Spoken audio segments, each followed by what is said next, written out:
Salut, bienvenue sur Toi Maison. Je suis très content d'être avec vous aujourd'hui pour parler, n'est-ce pas, de quelque chose de très important. Et déjà, je souhaite vous rappeler une chose, c'est que Auto Maison est une chaîne spécialisée, n'est-ce pas, dans des opportunités immobilières à Douala et partout au Cameroun. Mais le sujet que je souhaite aborder aujourd'hui est un sujet qui intéresse tout le monde, que vous soyez au Cameroun, que vous soyez à l'étranger. C'est presque les mêmes préoccupations qui reviennent toujours et toujours. Et généralement, c'est pour cette question, comment éviter les arnaques ou comment éviter de tomber dans un piège lorsqu'on veut acheter un terrain et surtout lorsqu'on ne s'y connaît pas. Parfois même, on peut avoir déjà de l'expérience dans les achats de terrain, mais la possibilité de faire toujours une erreur n'est pas toujours très loin. Alors aujourd'hui, je voudrais parler de 5 choses, n'est-ce pas, à éviter lorsqu'on veut acheter un terrain, ou alors 5 erreurs à éviter lorsque on veut acheter un terrain titré. Spécialement aujourd'hui, on parlera de terrain titré.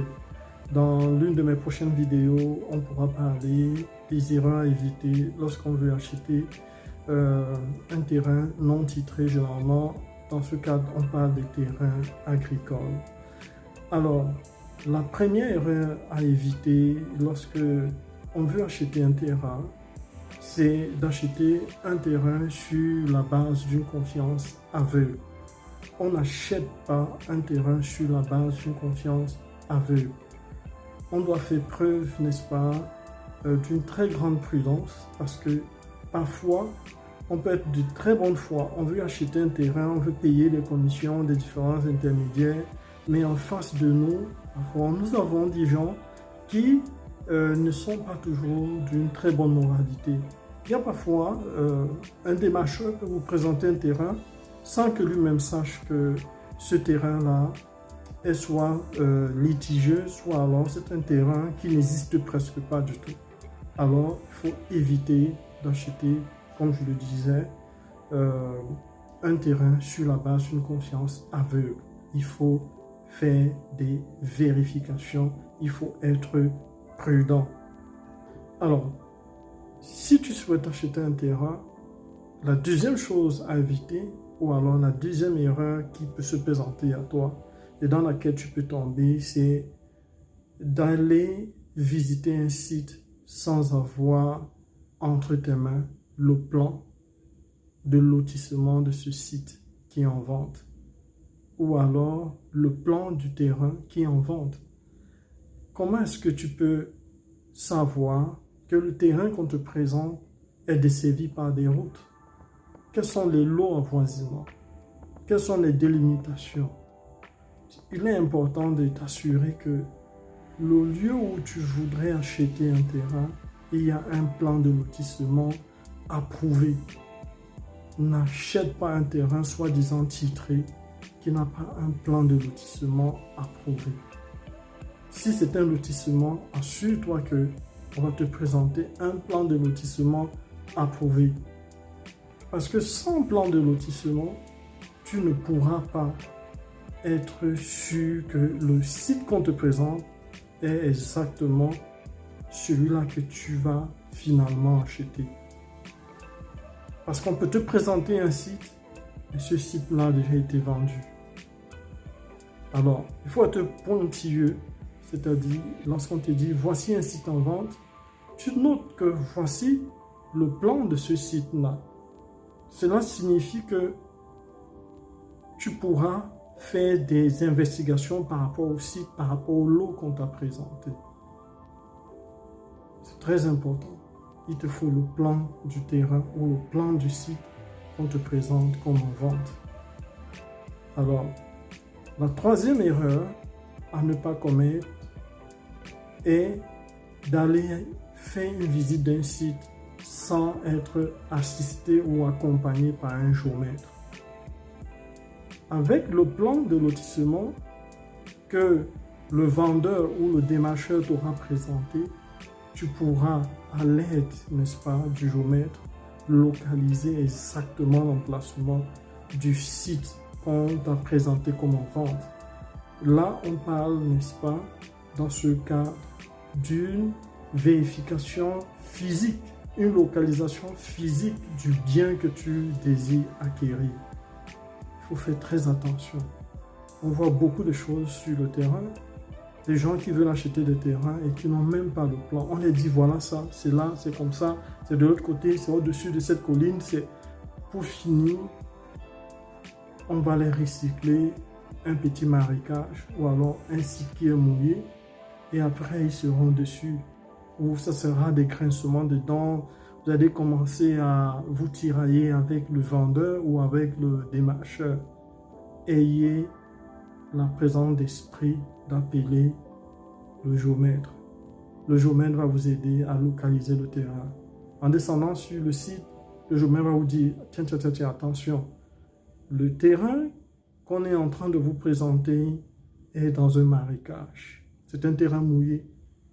C'est un terrain qui est dans un ravin. Le voilà. C'est vrai, on voit des choses sur le terrain. On ne vend pas des terrains dans des marécages ou les ravins, mais si tu n'es pas prudent, c'est ce qu'on va te recycler. Si tu es bien assis dans ton bureau, tu ne veux pas descendre sur le terrain et tu dis, oh, le géomètre, lui donner 25 000 ou 50 000 juste pour une descente sur le terrain et tout. Non. Si tu es prêt à dépenser 10 millions pour acheter un terrain, sois capable d'investir même 50 000. Donne-toi un timing, donne-toi un budget. Oh, à chaque fois que je vais descendre sur le terrain, s'il faille que je déplace un géomètre, voilà le budget qui va permettre que le géomètre vienne faire des vérifications, des levées, s'assurer que le bornage est possible, où il y a déjà un bornage. Le géomètre est là pour te dire, eh bien, écoute, ce terrain que tu achètes, ce lot-ci a déjà été immatriculé. Quand je regarde dans la map, bon voilà, je me rends compte que ce lot a déjà été attribué à quelqu'un. Donc ne l'achète pas. Tu n'auras jamais un dossier technique ici. Voilà le rôle du géomètre. Donc la troisième chose, ne néglige pas le géomètre. Essaye juste de t'entendre avec le géomètre et de surcroît, essaye de prendre, n'est-ce pas, avec toi un géomètre assermenté, parce qu'un géomètre assermenté a des qualités pour pouvoir détecter des incohérences, a une très grande compétence par rapport à un géomètre lambda. Parce que les géomètres lambda, je ne dis pas qu'ils ne font pas leur travail, mais c'est bien d'avoir un géomètre vraiment capé qui va t'aider à ne pas jeter ton argent dans une rivière. Alors, j'espère que tu es content et que tu aimerais découvrir, n'est-ce pas, les deux autres erreurs à éviter. Alors, la quatrième erreur à ne pas commettre lorsque tu as effectué ta descente sur le terrain avec le géomètre et après que le géomètre ait effectué des vérifications sur la map, après qu'il t'ait peut-être dit, ok, écoute, ce terrain, je trouve que selon le plan de lotissement, c'est un bon site. C'est un site assez intéressant. Ne t'arrête pas à ce niveau. La quatrième chose à faire, c'est d'effectuer des enquêtes supplémentaires.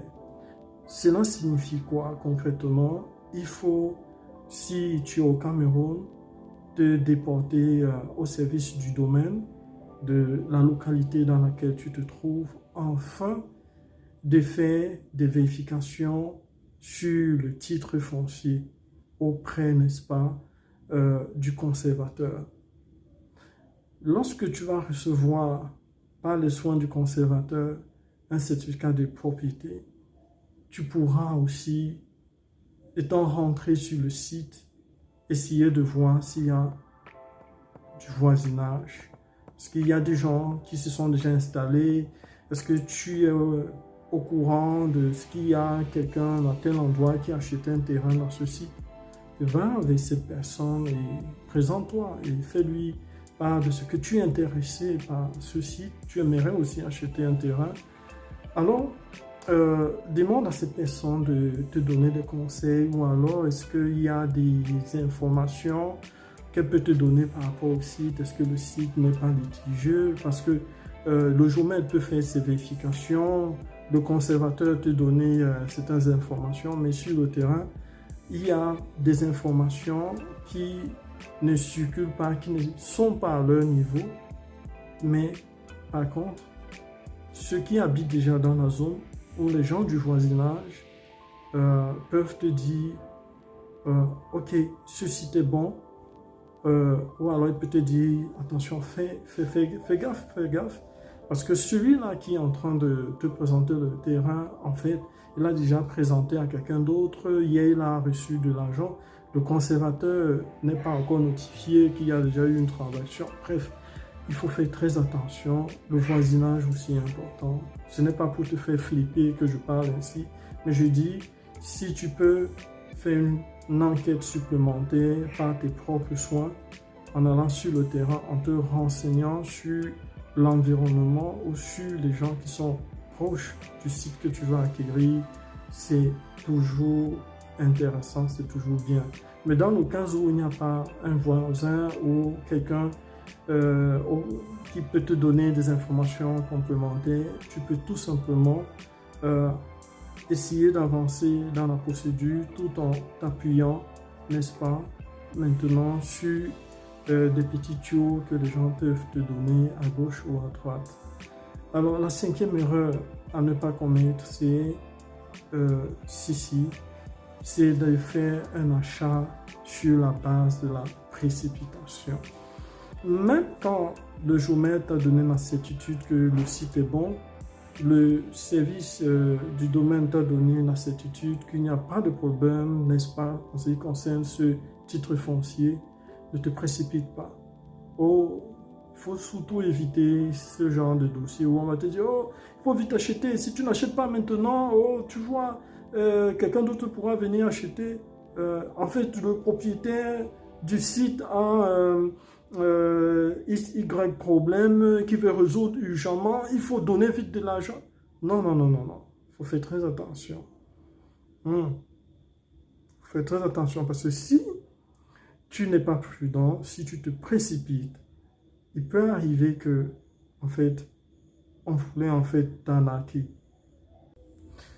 Alors, pourquoi est-ce que je te conseille de ne pas faire des achats précipités? Il faut savoir simplement un peu de moins de choses. Les achats de terrain sont des achats réfléchis. On réfléchit très bien. On tient compte de plusieurs paramètres. L'environnement, le plan de lotissement, les pôles de développement. Et on se projette, n'est-ce pas, dans le futur. Et on s'assure que en achetant ce terrain, on n'aura pas de regrets. On sera plutôt en train de faire un très bon placement pour l'avenir à court, moyen ou à long terme. Pendant que tu choisis de ne pas te précipiter, en fait, tu fais un bon choix. Alors, dans cette période-là, essaie d'obtenir le dossier technique de ce terrain qui t'intéresse. Essaie d'obtenir un dossier technique. Parce que tu peux verser ton argent, acheter un terrain et à la fin, tu as des difficultés à avoir un dossier technique s'il s'avère que chemin faisant, il y a eu un problème ou il y avait un problème caché qui échappait à tout le monde. C'est important d'essayer d'obtenir le dossier technique du terrain que tu veux acquérir.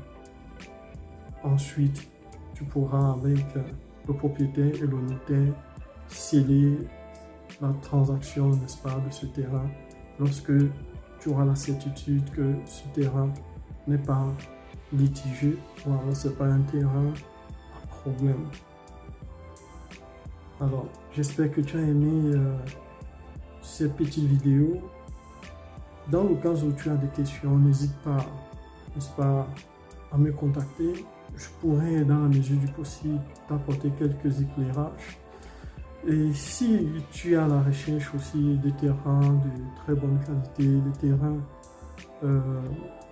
qui jouissent d'une certaine fiabilité, n'hésite pas à me contacter aussi pour me faire part de ton besoin. Et si c'est possible, je pourrais te servir dans ce domaine, mais si ce n'est pas possible, je pourrais peut-être t'orienter afin que tu puisses obtenir une pleine satisfaction. Alors, n'hésite pas, n'est-ce pas, à regarder en dessous, n'est-ce pas, de cette vidéo. Tu vas trouver mes coordonnées téléphoniques. Tu pourras également trouver d'autres informations utiles. Sur ce, à très bientôt sur Auto Maison.